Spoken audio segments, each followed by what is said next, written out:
I'm Dennis Harabin. I'm the organizer who set up this meetup, but you're going to find myself and Carlos, we set it up more as a satellite meetup that strategically was positioned well. And we are looking over the next 2 to 3 months to have someone transition and who wants to, if someone wants to take this and use it as their own, become the organizer of this meetup. Like I said, you'll hear about some of the meetups. They turn into actually pretty big businesses. And JTech and what they're doing, they do quite well for themselves. So you can actually, and this is well strategically positioned. That's why we needed a meetup here. But we really weren't looking to get the meetup running ourselves. The whole thought process was, let's get it off the ground, let's get it running, and then let someone take it and run with it and get a nice, strong basis here. So getting into, which kind of leads right into the presentation.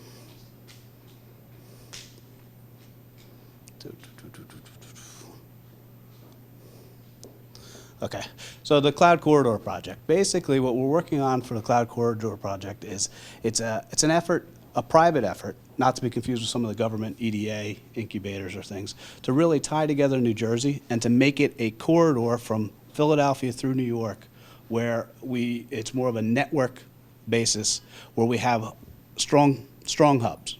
New Jersey is designed in such a way that we don't have one big city. We're not one big location, one big city, where our strength is a network of hubs. And we are a corridor, and that's where we came from. That's why New Jersey is where it is. So we're going to get into a little bit about the overview of what's going on in technology, the funding between the East Coast and West Coast, and some of the differences we were discussing a little bit before the meetup, and then focus in on where it's turning and what we can do as a cloud corridor and what we can do here in New Jersey to strengthen our own possibilities of getting more funding and better talent. Really is what we need. Everyone, the biggest thing that anyone who's running a tech company now finds is that they need to get there's talent in the market, but you need to be able to get the right talent thinking startup, thinking that innovative way, and thinking on the corridor. So going over basically you have the hotspots. Obviously there's Silicon Valley, Silicon Alley. You have Boston has a nice big presence. They're starting to emerge in Philadelphia. You have First Round Capital and some others really starting to heavily invest in Philly itself. So Philly is starting to peak up. You have some stuff out of around the University of Michigan happening up in Michigan. They're giving a lot of incentives. I just stuck this on the map. I wasn't overly. I probably missed the spot on there. I don't really. It actually probably should have been here, but yeah, Boston, Texas, and the reasons there we'll get into a little bit later. You've got what's happening in Boulder. You got a nice hot pocket in Boulder, and you have obviously up near Amazon, and you have everything up in the Washington area, which is growing. You have the Valley, which everyone knows, Silicon Valley.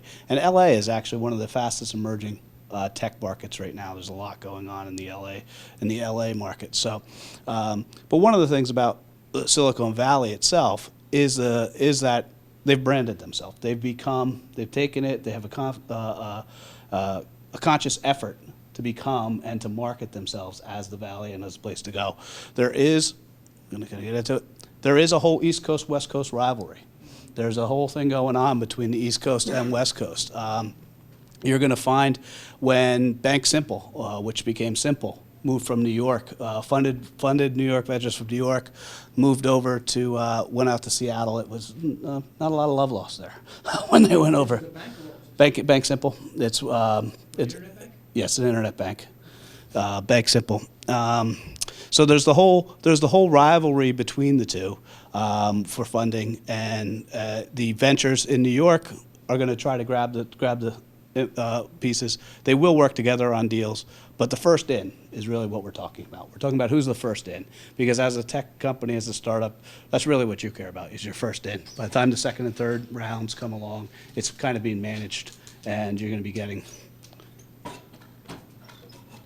So generally speaking, just kind of an overview of what you see between the East Coast and West Coast. Just think of the East Coast mentality. That's what you're going to find more from your East Coast VCs. They're less about the vision, more about the results. What are you currently doing? Where are your current numbers? Not that they don't care. Don't get me wrong. All this stuff, both sides matter, but that's where you're going to find a lot harder focus on. You're going to have a tendency to get a longer, deeper diligence process. They're going to go in a little bit harder in what you're doing. They tend to require more established organizations. So they're looking for less of an idea, less of a concept. In order to get some a decent amount of funding, they want to see some. They want to see some results. They want to see some action. Think New Jersey. Think East Coast. Basically, it's what have you done for me lately? Show me. And that's the mentality that they take right into their investing. Infrastructure-based companies do strong, very strong on the East Coast funding side. You'll find that if you ran the numbers on them, you're going to find heavily a lot of infrastructure and business to business. West Coast, greater appreciation for the vision and the wow factor.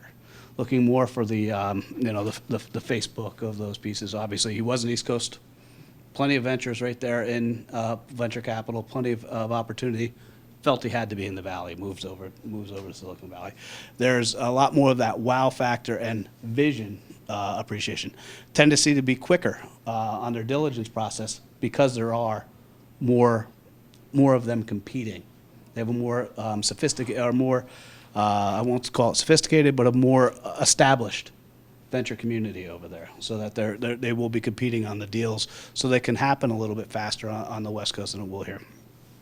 Of the two coasts, you'll find usually, and this is all generalizations, I'm talking to a lot of the people in this industry, you're going to find that they're more likely to invest in the person over the product on a West Coast.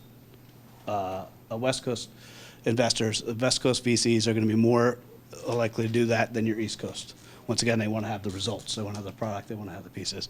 And same long lines, if the people have the pedigree, if they've done it before, they've been through another West Coast style venture, they're going to more likely to do it on an idea based on the team. They're evaluating the team and what they put together.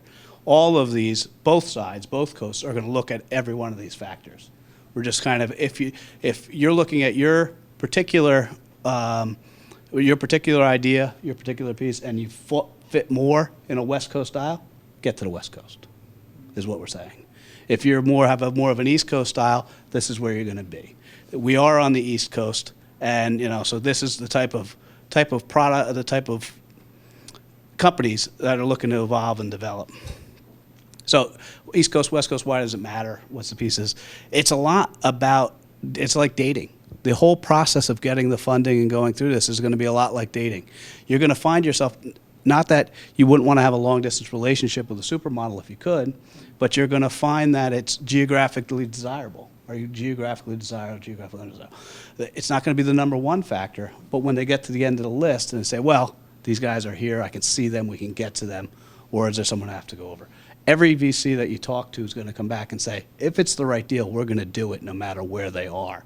But the reality when you run their numbers are they tend to stay closer to home on smaller side deals, which out of this type of meetup in this type of area, that's what you're really going to be expecting those pieces. So what we can learn from what's happening out west, but we should focus here.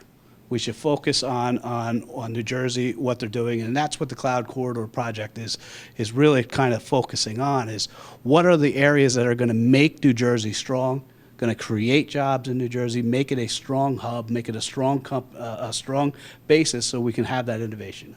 We were talking earlier how it's the home of Thomas Edison. It's the home of Bell Labs. The transistor was here, Unix, all the different things that were evolved and innovated here in New Jersey. So the key to us reclaiming our throne and embracing is to really embrace what brought us here to begin with. And when you go back and really understand what made the state strong in the beginning as an innovator and why it's here, our greatest resource is our location. Location, location, location. That's our greatest resource. Anyone in real estate will tell you that's what's important. That's the one thing no one else can take from us that we can't change from. So thus, we're really focused on what we're calling the Cloud Corridor project, just the general term. So that jumped ahead. So we. I'm surprised you don't Raleigh Durham on that. Research triangle. Yeah, It's not big enough. And I just put it together relatively quickly. So we did have someone cancel out on us for the meetup, so I was kind of throwing together this project a little quickly. But so what we're looking at is the stretch from the stretch from Boston through Washington, with Jersey being dead center. This is really what we're calling the. Is Washington D.C., Fairfax County doing anything or not? There is some stuff going on there. Obviously, there's a ton of money being spent on the government side of business and the private industry side. So, but you do have it's the birthplace of AOL. Vienna, Virginia has a lot of technology out of it. There's a lot of big data. So when we talk cloud corridor and you start talking big data and you start talking some of the analysis pieces, a lot of that is really what this is about. This is about the next phase of the cloud with the technology, and obviously some of the stuff that Prism's coming out with and all the talk about how what you can do with this data, regardless of who you are and regardless of where it is. There's a lot that's going to be done over. This is the future. This is where the money and the time is spent, and this is why we're so strongly positioned. So Prism was Booz Allen, the private contractor, correct? Prism? They put out Prism? it was a code name project for something at the NSA that the guy leaked. So, But subcontracted to Booz Allen. yeah, I don't have the details on it. I don't get classified information. So, but as far as the this, unfortunately, this slide got out of order. Oh, there. Okay. So this is the corridor's footprint. So we basically have what we're looking to do is obviously take from New York through Philadelphia and creating the cloud corridor. And the point is a network of hubs with nodes. Everyone from a technology standpoint knows the network works. It's stronger because of the nodes. Strength of the nodes, you can't break down one piece, you can send through. So this is already in place. All of this is already in place, and this is actually functioning today. Before the meetup, we were briefly discussing pieces of it, but you have the very first meetup in New Jersey, or the original tech meetup in New Jersey with the biggest presence is currently based out of Stevens. They usually have it on the campuses of Stevens. They have a co-working space in another part of Hoboken, but it's NJ Tech. Aaron Price runs a great, organized, well-run ship up there. He's taken his meetup, and he's done some amazing things with it, enough that next month, the founder of Meetup is going to be at the NJ Tech meetup that we're doing a joint meetup with New Jersey Tech at the Bridgewater Patriots, at the Patriots Stadium, the baseball game. So it's going to be a joint meetup where NJ Tech had already had it kind of together. We're going to help get some local Bridgewater people and Somerville people out so they can meet the people from NJ Tech. That was Aaron Price of NJ Tech? Yes. Okay. And then basically be able to and enjoy the game, meet the guys, meet the founder of Meetup. So that's our July meetup that we're calling it, but it's actually August 2nd. So then you have in Newark, you have the Brick City and the EDC. EDC is one of the accelerators. You have Brick City meetup, which is gaining some strength. You have they call it NJETS, or New Jersey Entrepreneur and Entrepreneurial Technology Startups, yes.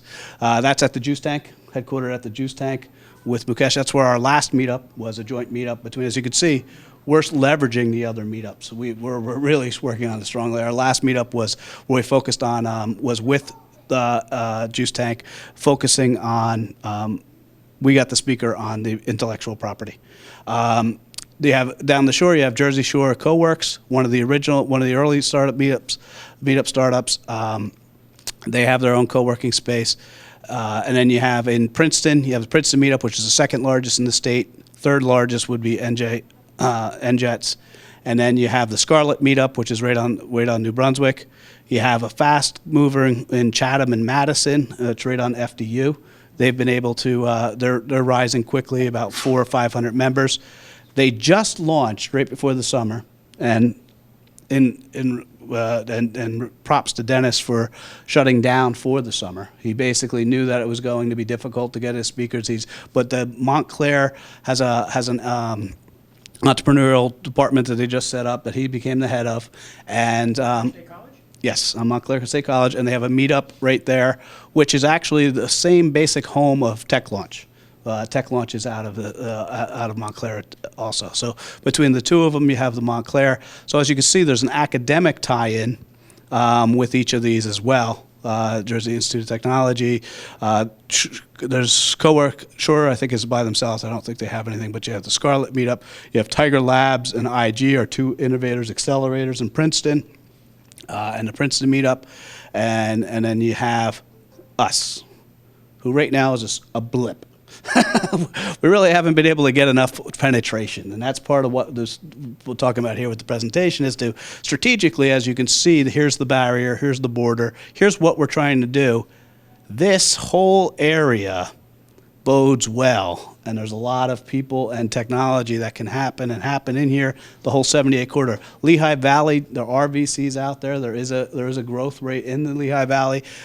But when they want to come to the alley, Silicon Alley, when they want to come through, you have this merger corridor. So this can be a very strong hub for us. We don't have any sign of any co-working space coming. We don't have enough of a presence yet to have anything along those lines. So that's where we feel down the road that a Bridgewater, Clinton type of co-working hybrid is our flank. Our western flank is kind of exposed. So that gets us back to going through, and then that's where I kind of focused on. This is where we'd like the Raritan Valley to grow. We're going to be working a little bit more with the university, and really we work with our brethren here at Madison Chatham very closely. Carlos is one of the co-organizers. We have the guys over at Juice Tank that we've already done a co-meetup with, and it's actually where my office is, so we work with them as very well. We have the startups at we have the Scarlet Meetup right here, and we have the Princeton Meetups are all geographically in our hub. So working together, we can really grow this section. And that's kind of the western front and trying to get it exposed. So along those lines, what are we doing for the western front and to grow? What put Austin on the map, besides Rackspace and other things that were there already, but when Austin really took on Dell, and what really got him for a startup center and to really grow it as a startup center, they had their South by Southwest, which really makes it a destination. People come and get there. We're working on doing South by Southwest, isn't that a rock concert? It's a show and a technology center. So what we're working on is something based on that from the university level to start with, and then growing it into something out of homage to them, not a direct copy of them, but something that can work with a North by Northeast, where we're tying in and we're already actively talking to the universities between. We're going to have a venture a contest. The details are still coming through. We don't want to spill too much of the beans, but we're extensively trying to work on that, making the focal point New Jersey. So where everything will wrap up and everything will happen will be in New Jersey. Have some of the big companies already talking to kind of drive this in. How much of it mirrors South by Southwest is yet to be determined, but that's really our goal. And this didn't happen overnight. It's not where it is today overnight, and neither will ours, but we're trying to really grow it and get there. So that pretty much summarizes. So conclusion, basically, with our project and with this meetup in particular, we want to make a working network from New York to Philadelphia. Strategically tying the meetups, accelerators, and co-working spaces has already been happening. It's been happening behind the scenes. From there, the next step is you can get a little leverage, and we can actually start to make a difference, maybe make some phone calls to Trenton, make some things happen when we are working together, and we do have a nice presence, and we are creating jobs, and we are doing those things on our own. Then you could start talking to those people. The biggest thing about the Raritan Valley meetup is our west flank's exposed. That's why we started it. There's really nothing out here. There's nothing happening. Not enough happening compared to what's happening in the rest of the state. So we're seeking additional organizers who want to help grow this meetup, who want to help, to put it in. You basically have, almost at the interchange here, you have the telecom hubs with all the telecom companies. There's enough engineers, a lot of people here.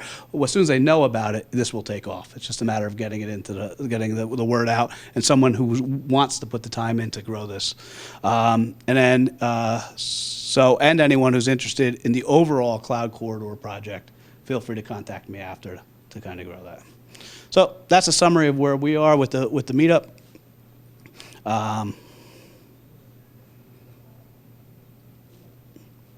Any questions or anything? No. How big of a competitor is Brooklyn, New York, to New Jersey? Or should I say, which is more of a competitor in the New York area? Manhattan, Brooklyn, or somewhere else? I would say Brooklyn would be more reflective of New Jersey. but Brooklyn is outpricing itself as fast.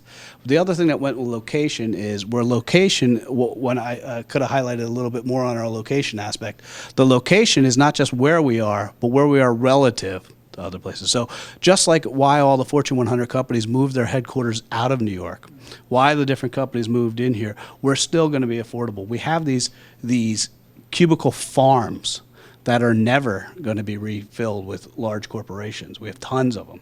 They're going to turn into co-working, New Jersey. They're going to turn into co-working spaces. It's really the evolution. That's where, as people become smaller businesses evolve, that's where they're going to be. With our abundant supply, with our location, we're just cheaper. We're just a lot cheaper, and we're going to stay a lot cheaper than Brooklyn. So that's our competitive advantage when I talk about location. Brooklyn is considered a hot spot right now. Sure. Amazing people, intellectual buildings, right? Yep. But you don't fear it.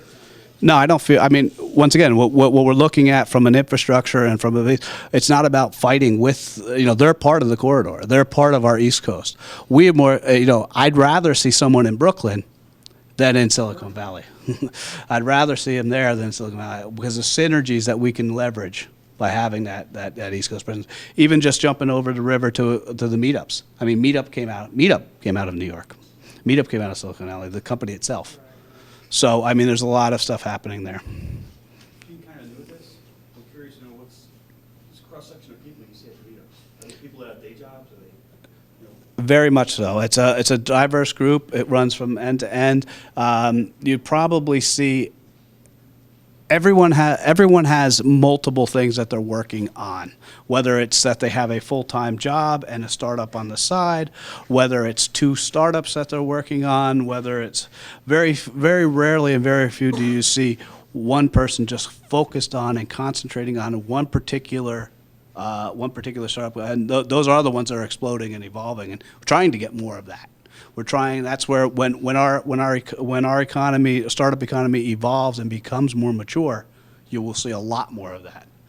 But the other step is when they're at that phase, they're stepping away from these meetups. They're stepping away from these incubators and doing it off on their own. One of the people I'd like to have planning on having present, he already told me, was a guy right out of Branchburg. We took a company that was just sold to Kronos. Became an anchor, SaaS HR, the grandfather of SaaS. And he's going to be one of our presenters come the fall. He's going to come in and talk. get some of these people back? Yep, get some of them back, come back. How long ago did they sell out? The company was acquired a year ago. But it's right in Bridgewater. I mean, most people would never even know it was there. Quietly just grew a big company, a nice sized company. What's the name of the company? What, I never It knew. was SaaS HR. Oh, okay. So that's it. So any other questions or anything? Cloud corridor. I need to repeat. Sorry, I need to repeat the Cloud question. corridor has a certain thing in terms of technology. But if you go back to our roots, I mean, if you go back to Edison created like 5,000 different. Oh yes. Oh yeah. Different things.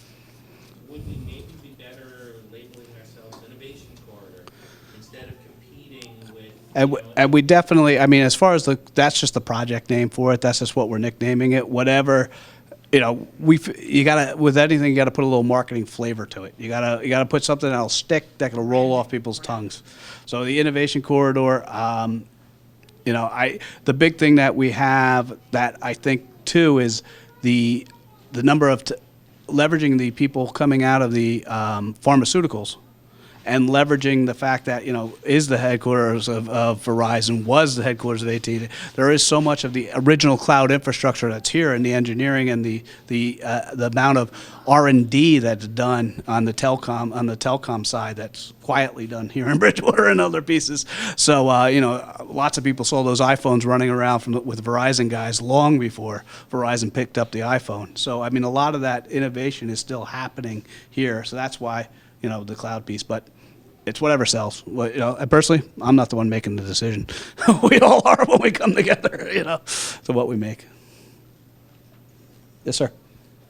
One of the issues that I've been running across, and tell me if I'm just whining here, every year, if you have an LLC or a corporation in New Jersey, or if it's a foreign corporation, it's also registered in New Jersey, it's at least $500 a year.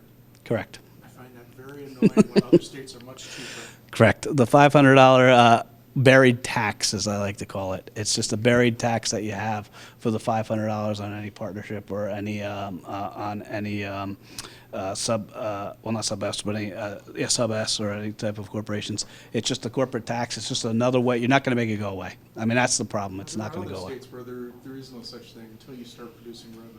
Right, right. Yeah, that's something that I doubt we'd ever be able to get rid of.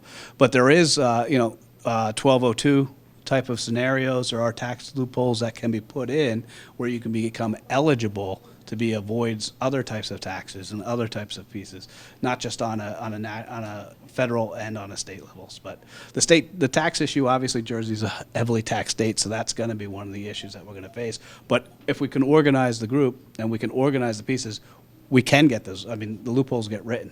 So we would have to be more organized to be able to get those loopholes written. But that would basically, less than going after the $500 and the little piece, it'd be more to go after specific job creation in a certain, for technology companies. That is one of the issues that I think I see.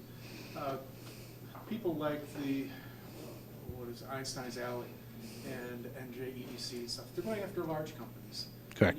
When you're just starting off, when you're, like myself, I've got a couple of different partnerships I'm trying to do. I need an LLC around each one of them. I'm looking at that tax, I'm saying, I don't really want to have that due at the end of the year. So trying to create new ideas, trying to create new small companies from the ground up, I don't see anybody really focusing. It makes me No. expand on that question and ask if New Jersey is generally, small business friendly. Probably not. Generally, no.